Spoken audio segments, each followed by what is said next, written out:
Il y a quelque chose dans le paysage qui lui donne quelque chose d'intemporel, comme si le paysage avait toujours été ainsi, du moins à l'échelle de l'homme.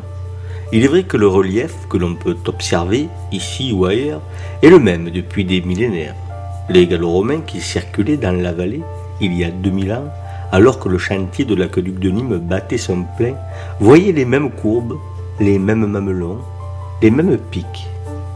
Le Gardon comprimé dans ses gorges suivait exactement le même cours.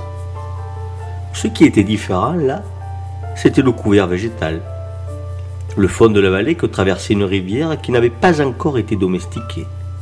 Aujourd'hui, l'Alzon coule paisiblement dans son lit, d'où elle ne sort qu'à de rares occurrences. Jadis, de fortes pluies lui faisaient changer de cours à tel ou tel endroit de son tracé.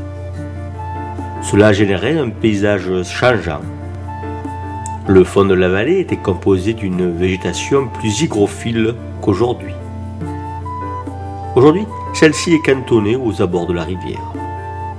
C'est la mise en culture de la vallée par les Gallo-Romains qui va obliger la rivière à suivre sagement un tracé bien défini. Mais l'impact de l'aménagement gallo-romain a été plus important encore. Il a sculpté la vallée elle-même et la construction de l'aqueduc n'y est pas pour rien. Enterré pour une large part, il avait de nombreuses parties aériennes, dont le pont du Gard est le tronçon le plus connu.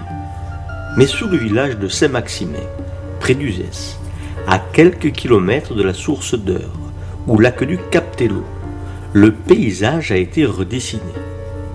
Les vastes terrasses de culture que l'on peut voir ici, profondes de plusieurs centaines de mètres, sont la conséquence de l'aqueduc qui sortait de terre ici et qui a accumulé contre lui les matériaux que les eaux de pluie faisaient descendre des collines. Année après année, décennie après décennie, siècle après siècle, le travail des paysans cherchant à aplanir leurs parcelles aidant, une vaste terrasse de culture est apparue ici, où il est encore parfaitement visible. Étonnant, non ?